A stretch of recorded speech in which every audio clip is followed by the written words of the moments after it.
AI is going to make it so those super smart people that have PhDs and master's degrees in whatever, they can't just find another job. They're never going to find another job. So if the very smartest of us cannot find jobs, the middle class and the lower classes are not going to be able to find jobs.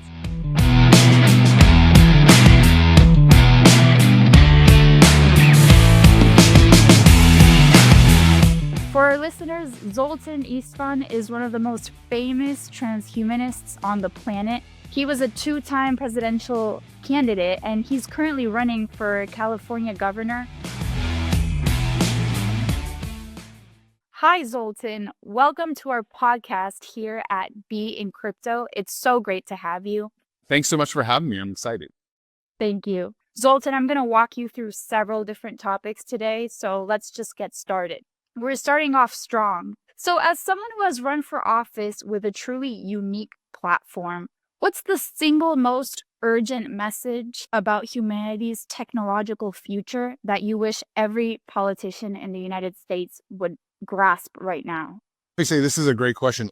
The world is changing so quickly. Before I used to say, oh my God, we must conquer death, biological death and extreme longevity is everything. But today, over the last 24 months, it's become really apparent to a lot of people that if we don't stop AI, or at least figure out a way to make AI beneficial for humanity instead of maybe it going rogue or maybe AI, becoming super intelligent, we have a very serious problem for all of civilization. So today, I would say that the greatest challenge humanity faces, and the one we must deal with, is making sure that artificial intelligence remains beneficial to us and doesn't become a super intelligence that we cannot control. Absolutely. And I'm so glad you mentioned artificial intelligence, because that is a perfect transition to my next question, which is about certain fears that you have expressed around AI, such as, for example, its ability to duplicate itself or even amass more wealth than all humanity possesses. So these are real concerns. So how can we ensure, especially from a political standpoint, the ethical deployment of this technology when its production is actually already centralized in the hands of such a select few? And again, another great question. It's very tough because really only billionaires own AI with their companies. And that's a sort of a scary thing. I mean, not even sort of, it's a very scary thing, no matter how you look at it. But I think, the way to keep AI safe, there's a couple different ways. Some people argue that if we decentralize, like Ben Gersel, AI, then maybe we'll have a better chance of having an AI that's nicer to us if it becomes a super intelligent. It will become a super intelligence. It's just a matter of time. If we don't stop the development of AI, at some point it becomes much smarter than us, and probably thousands of times smarter than us. I think the other way to do it is just to try to create guardrails. Governments around the world, maybe United States, China, and Russia can kind of get together, the countries that are leading AI development, and say, listen, we need to be very careful how we do this. We can't just let the super intelligence be born and then we wait for the consequences. I think if we could get some kind of global committee together, or maybe even this sort of type of global government that has guardrails, has some type of limits on how fast this can go, it would be wonderful. That would be what I would ideally try to do. However, the chances of Russia and United States and China and other countries getting together to do this in a capitalistic environment is almost next to none. So really, game theory suggests the very best thing is for a democratic nation like the United States to develop AI first and hope that that AI is nicer and smarter than the other AIs, let's say China or a Russia would create. And therefore our AI would be stronger, and we could maybe send viruses to bad AIs and stuff like that. But again, this is very wishful thinking because, we're dealing with our brains, which are like 3 pounds of meat. It's just like sitting on our heads. It's not very smart. We're dealing with a super intelligence that will span not only, the servers of the globe, but probably eventually the cosmos and things like that. So it's almost like dealing with a god. I don't really know if there's a real way to do this except to try to stop it right now, today, because probably within the next 2 to 10 years somewhere, we're going to definitely give birth to super intelligence. Absolutely. And do you think right now the concept of artificial intelligence is sufficiently up on the list of priorities for politicians in the US? It's absolutely not. And the reason is, and here I am running for governor of California, And I can tell you that nobody wants to talk about AI. And the reason is even just the two questions I answered with you, they're kind of like slightly negative. I don't really have a good plan. I don't have a method to solve the dilemma. And so when you talk about winning votes, nobody wants to hear a problem that can't be solved. Nobody wants to hear that millions of jobs, in fact, probably most all of jobs, 98, 99% of jobs will potentially be lost to automation and robots within 5, 10 years time. This is not a winning strategy for a politician. And yet I'm speaking about it because I think somebody has to go out into the wilderness and shout about this. This is not something we can, like an ostrich, where we can just put our head in the sand and hope it goes away. This is the real world. If we're not careful, we're going to wake up one day, none of the cars will work. Podcasting systems won't work because it requires the internet, refrigerators, gas, electricity, everything. I mean, AI can control everything. And if it chooses to, it may not even be a bad AI. It may just say, look, you're harming the planet, you're causing environmental destruction, the human race is, and therefore the AI said, I'm going to stop it for a while. I mean, and it may not do it just because it's mean or rogue or even evil. It may do it just because it feels, let's say, humans are causing problems to the planet. So, and if AI does that, that would send us back to like the 60s or the 70s. Can you imagine a world of only analog, without ones and zeros, without the microchip, without the internet? And yet that would be devastating to economies around the world. Probably tens of millions of people would starve to death. People would lose their jobs or mortgages. I mean, the world would be complete chaos. So we have to try to figure out a way to do that. And politicians don't want to talk about it because there's no winning solution right now that's kind of made itself apparent. I talk about it because I think it's my moral duty to do so. Absolutely. That's really interesting. And I read different reports where you talk about a lot of the inefficiencies that exist in our political environment today. And I wanted to touch on the subject of bureaucracy in particular.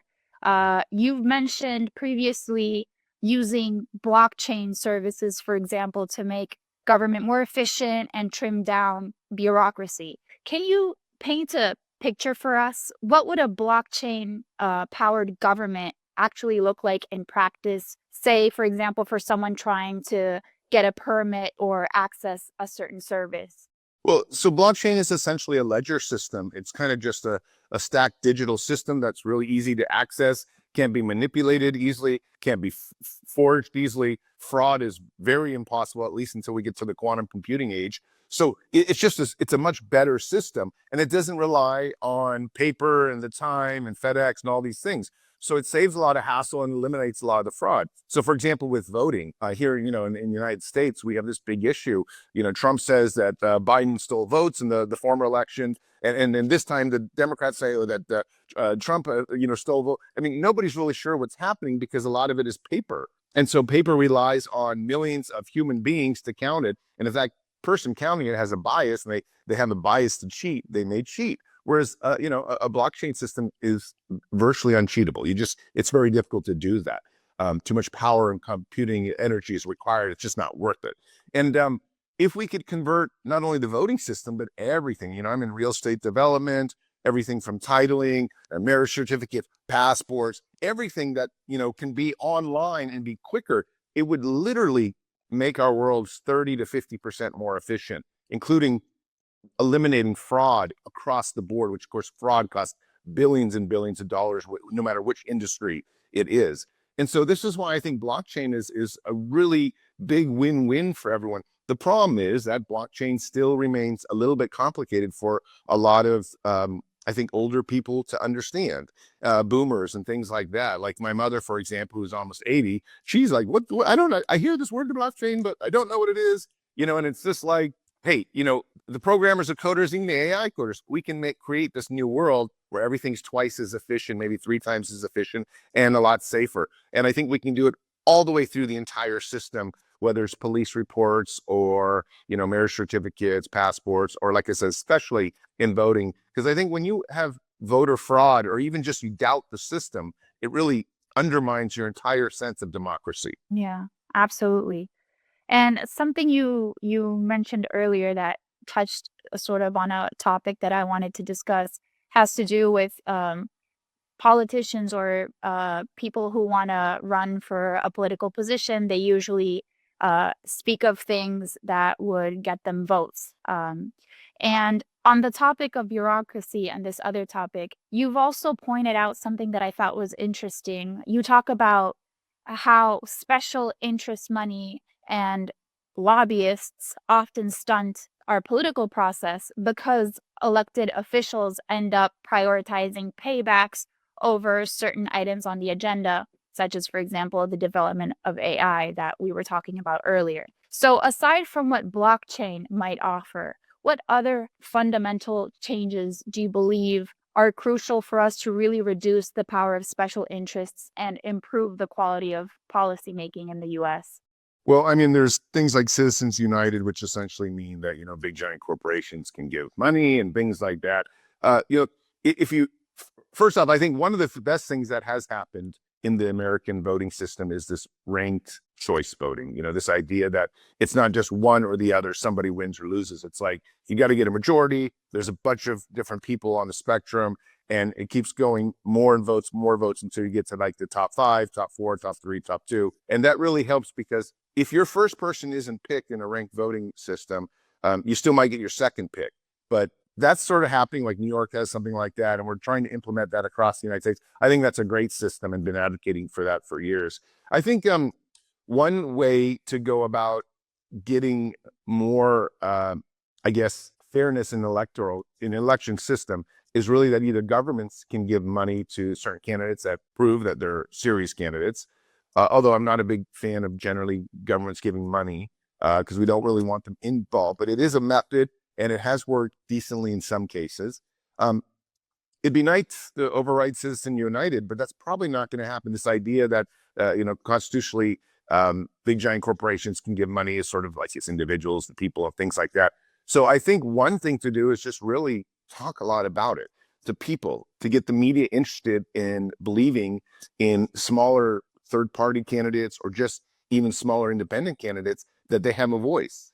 And if you can do that, you can convince them that that's useful, then you'll see a lot more coverage of these people. Like, for example, in my gubernatorial run right now, I'm just dying for trying to get interviews and coverage and stuff out there. And there's a lot of people that are like, well, only Kamala Harris is going to run, and she's going to declare it in the summer for California governor. She's the only one we really need to pay attention to since she's going to win. And that's bias on the media's part. That's not necessarily true. Kamala is really not very well liked in a lot of cases in California. And if you have some other people come out of the woodwork, including myself, we could put on a good run and at least bring new ideas to the election. I mean, I'd love to be in a debate with Kamala. Hopefully I will be in some of the televised debates where I get to say, well, look, Kamala, you haven't even mentioned the word AI in this live debate to the California people. Let's talk about it. This is like the biggest issue of our time. And because of political reasons, you don't want to speak about it, but let's speak about it. And so this is the reason that's really important, that I think media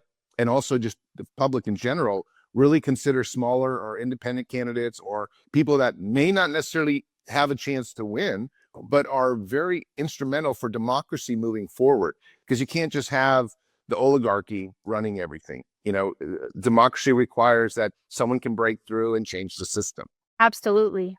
And say, hypothetically, that you are the next confirmed governor of California. What are the first things that you would like to implement in terms of policy making after assuming office? Sure. So our biggest policy positions is a couple of them, but let's just say the top two right now is we feel very strongly that artificial intelligence is going to just change the entire environment of not only California, but the United States.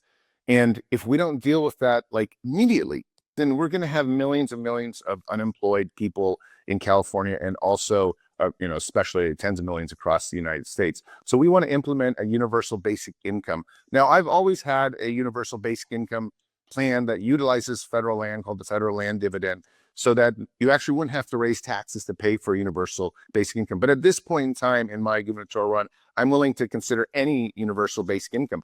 I feel that if a company takes a job with their robots from somebody, that company either has to figure out a way to support that human being or support the government in a way that we can support that human being. That might involve giving shares of the company, that might involve just cash payouts. But whatever it is, the problem this time is where, everyone says, oh, well, the AI is just like the horse, that we're going to move to the cars. And that's not a good analogy anymore. AI is going to make it so those super smart people that have PhDs and master's degrees and whatever, they can't just find another job. They're never going to find another job. So if the very smartest of us cannot find jobs, then definitely the middle class and the lower classes are not going to be able to find jobs. So if that happens, no one's going to be able to find jobs. So we're facing this job apocalypse, which AI is just going to keep getting better. And now there's factories being built around the world right now for humanoid robots as tall as us. They're going to be mixing with the generative AIs. They're going to be as smart as us. They're going to be cooking and cleaning and doing all these things. There's no way that we can compete against them. So my first day in office needs to be addressing that, either through a basic income or through some method that would make it so that if you lose your job to automation, we got you covered. You're not going to pick up your pitchforks and come after people in government or cause civil strife and things like that. Second, I would say that, we have promised to put into every California household a humanoid robot that can clean and cook and do chores and wash your children, walk the dog, or whatever it is, but something that can literally take 10 hours of your life and give it back to you. Because that's about how much we spend a week for cooking and cleaning and things like that. If we can give you a 5 foot, 6 foot tall robot that's in your house, either through giving it to you or lending it to you, that's one of our primary objectives in this gubernatorial run, is to make it so that you have more free time to do what you want.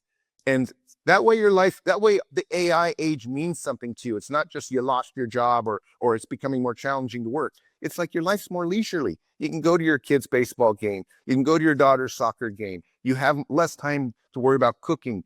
A robot's going to do it. So those are our two policy points. Put a robot in every single California household and make sure that some type of basic income is in place in case you lose your job. That's really interesting. I think that characterizes kind of your agenda as a transhumanist. And speaking of this topic, particularly on a topic you talk about a lot, which is life extension. Are you going to give every single Californian the possibility to potentially live longer? Well, I would love to. So, of course, life extension has been a huge motivation in my entire public career. I've been pushing for it forever. We certainly try to create, put government grants together for more people to do research in this field. And I think we're just 10 to 15 years away from creating a way to either stop aging or reverse aging in human beings. And with the help of artificial intelligence, it could be even closer, according to some experts. The problem, though, again, is that I used to be a huge advocate for longevity and extreme longevity. I still am. But the problem is we actually have another factor that's just as bad as death, or could be as bad as death. And that's this fact that humanity is about to create a superintelligence. And if that superintelligence, it's like 50-50, who knows if it's going to like us or not like us, be helpful or not helpful. If something goes wrong with it, it may not make a difference, even if we have access to reverse, the aging process in our cells, or have, a genetic shot that makes us, live dramatically longer, like 150 years or something. What difference will it make if we have a Terminator scenario on planet Earth? So now I used to be, longevity was my big thing. And now it's like, no, actually, and it's still sort of longevity. It's just like our longevity is definitely going to be threatened by artificial intelligence. And again, if everyone loses their job because of AI, even if AI is not rogue, that still presents a big problem. Economies run on everybody doing sort of well, everybody having enough to eat, everybody feeding themselves. If you don't, you have revolutions. You have people with pitchforks that take down governments. So it doesn't do any good for us if we turn into this giant, let's say, communist society or something like that, where nobody's, you can believe the state can take care of you, or all these different things. You have to have a balanced society where there's incentive, there's people that are happy, people don't raise their pitchforks every time they see a police officer or a government official. We need balance in the economy. We need to figure out a way to keep everyone happy. And that's a huge part of science moving forward. Science typically doesn't move, well, maybe military science moves forward in revolutions, but all the other sciences, the sciences of biology and life sciences and things like that, they don't move forward during wartime because a lot of the money is being spent to making bombs. So we want to keep a safe and civil society without war.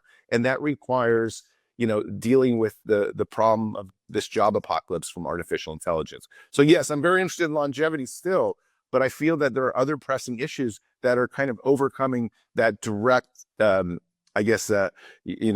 intimate kind of push towards longevity that I used to once have. It's now, wow, AI is the big 800-pound gorilla in the room. Absolutely. Longevity is at least in the crypto sphere, it's always been a prevalent topic, and it's been very interesting speaking with someone who is very interested in the topic. And I saw a TED talk of yours, and I gather that you're a bit of a philosopher. So I wanted to end on a philosophical note on the topic of longevity.